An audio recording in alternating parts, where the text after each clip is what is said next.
आप देख रहे हैं मॉनिटर इंडिया। मैं हूं गजनफर अब्बास। आजकल सब जगह Bollywood movie the Kerala story की चर्चा है। फिल्म थिएटर में रोज करोड़ों रुपए कमा रही है, लेकिन जब से फिल्म रिलीज हुई है विवादों में घिर गई है। डायरेक्टर सुदीप्तो सेन, प्रोड्यूसर विपुल अमृतलाल शाह और लीडिंग एक्टर अदा शर्मा अलग अलग न्यूज़ चैनल्स पर स्पेशल शोज में नजर आ रहे हैं। उनका दावा है कि ये फिल्म केरला में गैर मुस्लिम लड़कियों का धर्म परिवर्तन कराकर उन्हें आतंकवादी संगठन आईसिस ज्वाइन कराने की भारत विरोधी कॉन्स्पिरेसी को उजागर करती है। लेकिन क्या हकीकत यही है जो बताया जा रहा है? ये एक एक्सप्लेनर वीडियो है जिसमें आप केरला स्टोरी का पूरा सच जानेंगे। सबसे पहले जानते हैं कि फिल्म कैसी बनी है। थिएटर्स में लोगों की भीड़ इस फिल्म को देखने के लिए ज़रूर उमड़ रही हो, लेकिन फिल्म के रिव्यूज़ बताते हैं कि फिल्म एक कमज़ोर और नाटकीय कहानी है। खराब लेखन और डायरेक्शन ने इसे इस्लामोफोबिक प्रोपेगेंडा बना दिया है, जो गैर मुसलमानों में मुसलमानों के खिलाफ नफरत भरने के लिए काफ़ी है। एक एक करके बताते हैं कि अलग अलग मीडिया ने इस फिल्म पर क्या रिव्यू दिया। न्यूज़ 18 और आज तक के हिसाब से ये एक एजेंडा वाली फिल्म है जिसे हजम कर पाना मुश्किल है। जनसत्ता ने अदा शर्मा के अभिनय को सराहा, पर कहा कि ये फिल्म एक तरफा नज़रिया पेश करती है। लल्लन टॉप और स्क्रॉल के एनालिसिस के मुताबिक फिल्म इस्लामोफोबिक कंटेंट से भरी हुई है। ओटीटी प्ले का कहना है कि सच को छिपाने के लिए प्रोपेगेंडा का सहारा लिया गया है। तो वहीं इंडियन एक्सप्रेस के रिव्यू के हिसाब से एक खराब प्रोडक्शन और एक्टिंग का नमूना है। इंडिया टुडे ने लिखा कि इस फिल्म में एक प्रोपेगेंडा को नाटकीय रूप दिया गया है। रेडिफ के अनुसार ये एक डिस्टॉर्टेड फिल्म है जो लोगों में सांप्रदायिक नफरत को बढ़ावा देती है।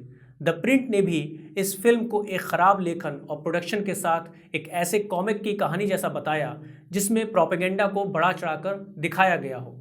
तो वहीं द हिंदू ने इस फिल्म को भावनाओं पर फोकस करके अपने पर्सनल बेनिफिट के लिए बनाई गई एक ऐसी फिल्म बताया जो सिनेमा से नहीं बल्कि राजनीति से प्रेरित है।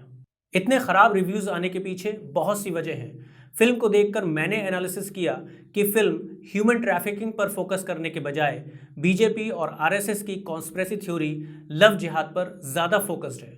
फिल्म में दिखाया गया है कि केरला के कासरगोड डिस्ट्रिक्ट में मुस्लिमों का एक ऐसा नर्सिंग कॉलेज है जहां आतंकवादी ओसामा बिन लादेन के सपोर्ट में कॉलेज की दीवारों पर पोस्टर बने हुए हैं। दो हिंदू लड़कियां शालिनी और गीतांजलि और एक क्रिश्चियन लड़की नीमा आसिफा नाम की एक मुस्लिम लड़की के साथ कॉलेज के हॉस्टल में रूममेट हैं। और आसिफा आईएसआईएस के लिए अपने दोस्तों रमीज़, अब्दुल और इशहाक की मदद से इंडिया से लड़कियों की भर्ती का काम करती है। गैर मुस्लिम लड़कियों को नासमझ और कमज़ोर दिखाया गया है। फिल्म के सारे मुस्लिम किरदारों को टेरर और एक्सट्रीमिस्ट आइडियोलॉजी वाला दिखाया गया है, और ऐसा लगता है कि जैसे केरला के सारे मुसलमान गैर मुस्लिम लड़कियों का धर्मांतरण कर उन्हें आईएसआईएस ज्वाइन कराने का ही काम करते हैं। फिल्म में सिर्फ लड़कियों को ही नहीं, एक क्रिश्चियन लड़के को भी ब्रेन वॉश करके मुस्लिम बनाकर आईएसआईएस ज्वाइन करने के लिए सीरिया जाते हुए दिखाया गया है। फिल्म में हास्यास्पद बात यह है कि इसमें एक ऐसे ड्रग की बात की गई है जिसको खाने से किसी का भी ब्रेन वॉश करना मुमकिन है। ये फिल्म लोगों की भावनाओं से कनेक्ट करके उन्हें इमोशनली ट्रैप करने का एक टूल जैसा मालूम देती है।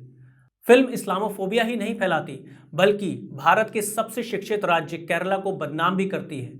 फिल्म राइट विंग राजनीति से प्रेरित है क्योंकि इसमें वामपंथी विचारधारा और हिजाब को भी टारगेट किया गया है।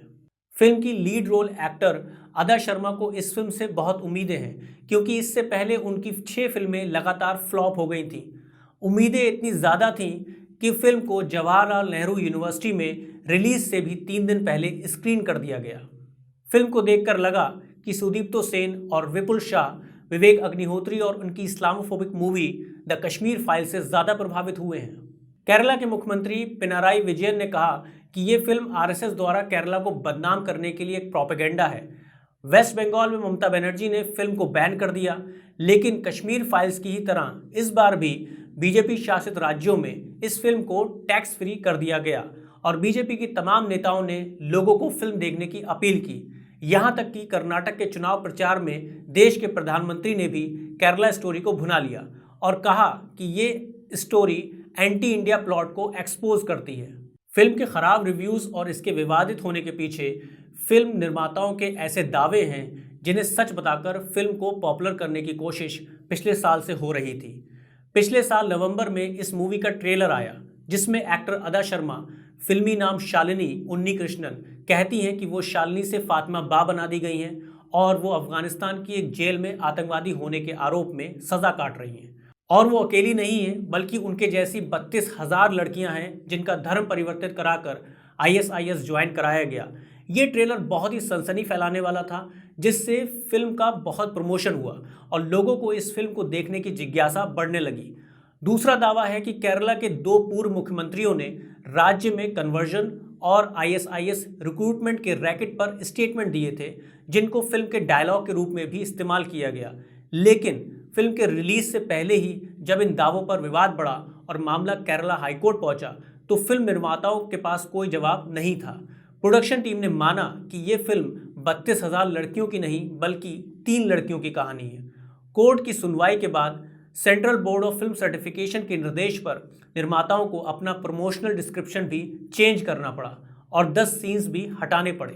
लेकिन आज भी न्यूज़ चैनल्स के इंटरव्यूज़ में सुदीप्तो सेन और उनकी टीम यही कहती नजर आती है कि उन्होंने इस फिल्म पर 7 साल की रिसर्च की है और उनका हज़ारों कन्वर्जन का दावा सही है। गोदी मीडिया के न्यूज़ एंकर्स भी लोगों को इन दावों की सच्चाई बताने के बजाय मूवी के प्रमोशन में लगे हैं। असल में केरला स्टोरी के निर्माताओं के दावे झूठे हैं। झूठी खबरों का फैक्ट चेक करने वाली वेबसाइट ऑल्ट न्यूज़ ने पिछले साल केरला स्टोरी में दावा किए गए 32,000 केसेस की जब जांच पड़ताल की, तो पाया कि ये फिल्म निर्माताओं का इमेजिनरी फिगर है और इसका सच्चाई से कोई लेना देना नहीं है। केरला पुलिस ने भी इस दावे को बेसलेस बताया था। रिसर्च में पाया गया कि फिल्म डायरेक्टर सुदीप्तो सेन ने कहा कि केरला के पूर्व चीफ मिनिस्टर ओमन चंडी ने 2010 में असेंबली में कहा था कि राज्य में हर साल 2800 से 3200 लड़कियां इस्लाम धर्म अपना रही हैं। इसको कैलकुलेट करके उन्होंने अगले 10 साल का 32,000 का आंकड़ा निकाला और दावा ठोक दिया। सेन ने यह भी कहा कि केरला के एक और पूर्व मुख्यमंत्री वीएस अच्युतानंदन ने कहा था कि केरला अगले 20 सालों में इस्लामिक स्टेट बन जाएगा, जबकि मीडिया में आज तक ऐसी कोई रिपोर्ट नहीं आई जो सुदीप्तो सेन के दावों को सही ठहराती हो। तो असल में केरला के दोनों पूर्व मुख्यमंत्रियों ने क्या कहा था? इंडिया टुडे की 25 जून 2012 की रिपोर्ट कहती है कि ओमन चंडी ने केरला विधानसभा को सूचना देते हुए कहा था कि राज्य में 2006 से 2012 के बीच 7,713 लोगों ने इस्लाम कबूल किया और 2,803 लोगों ने हिंदू धर्म अपनाया और 2006 से 2009 के बीच 2,667 लड़कियों ने इस्लाम धर्म अपनाया था। ना ही उन्होंने जबरन धर्मांतरण की बात की थी और ना ही लड़कियों के आईएसआईएस ज्वाइन करने की कोई बात कही थी। ऑल्ट न्यूज़ ने जब इस मामले में सुदीप्तो सेन से वो मीडिया रिपोर्ट साझा करने को कहा जहां उनके दावे की पुष्टि हो, तो सेन ने ऑल्ट न्यूज़ को व्हाट्सएप मैसेज में जवाब दिया, let the intolerance reach a crescendo, I will share my data after the film is released, why I should defeat the cause of my film. Alt News ने जब सेन के तीसरे दावे यानी सीपीआईएम लीडर और पूर्व मुख्यमंत्री वीएस अच्युतानंदन के कथित बयान की पड़ताल की, तो पता चला कि सेन ने मार्च 2022 में केरला स्टोरी के पहले टीजर में अच्युतानंदन की एक क्लिप इस्तेमाल की थी, जिसमें उन्होंने मलयालम में जो बोला था उसका इंग्लिश सबटाइटल रॉन्ग ट्रांसलेशन था। यानी सुदीप्तो सेन ने ओमन चंडी और वीएस अच्युतानंदन दोनों के स्टेटमेंट को मिसकोट करके केरला स्टोरी को आधार दिया। अब आपको केरला स्टोरी की असली स्टोरी समझ में आने लगी होगी।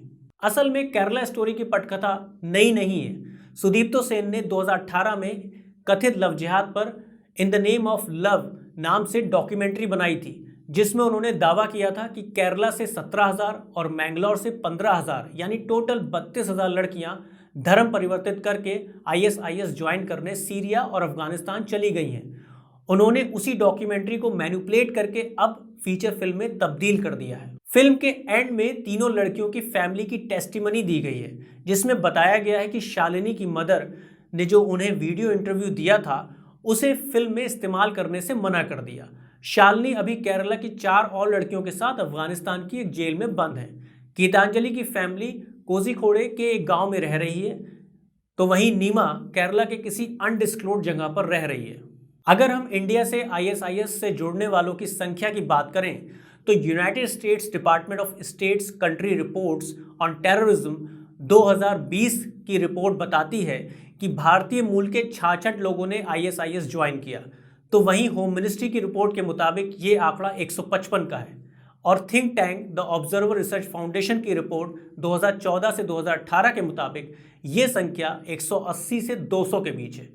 इनका रिसर्च पेपर बताता है कि पूरी दुनिया के 110 देशों में से लगभग 40,000 लोगों ने ISIS को ज्वाइन किया था। तो क्या सुदीप्तो सेन की फिल्म के मद्देनज़र ये मान लिया जाए कि उन 40,000 में से 32,000 लड़कियां अकेले भारत से ISIS ज्वाइन करने चली गई थीं और ना तो केरला सरकार को और पुलिस को इसकी कोई खबर लगी और ना ही केंद्र सरकार और खुफिया एजेंसियों को। और अब जब मोदी सरकार खुद इस फिल्म के प्रचार में लगी है तो सवाल बनता है कि फिल्म के हिसाब से शालिनी और जो बाकी 4 भारतीय लड़कियां अफगानिस्तान की जेल में हैं उनको वापस लाने के लिए सरकार ने अभी तक कोई प्रयास क्यों नहीं किया, और क्या सरकार उन सभी 32,000 गुमशुदा लड़कियों की खोजबीन करने के लिए कोई कदम उठाएगी। इस फिल्म को देखने के बाद गैर मुस्लिम लोग मुसलमानों को, खास तौर पर केरला के मुसलमानों को शक की निगाह से देखेंगे। शायद वो मुस्लिम दोस्त बनाने से भी डरें कि कहीं उनके साथ कुछ गलत ना हो जाए। ये film central board of film certification के फिल्मों को जांचने के तरीके पर भी एक गंभीर सवालिया निशान लगाती है। ऐसा पहली बार नहीं है जब कोई इस्लामोफोबिक मूवी बॉलीवुड में बनी है।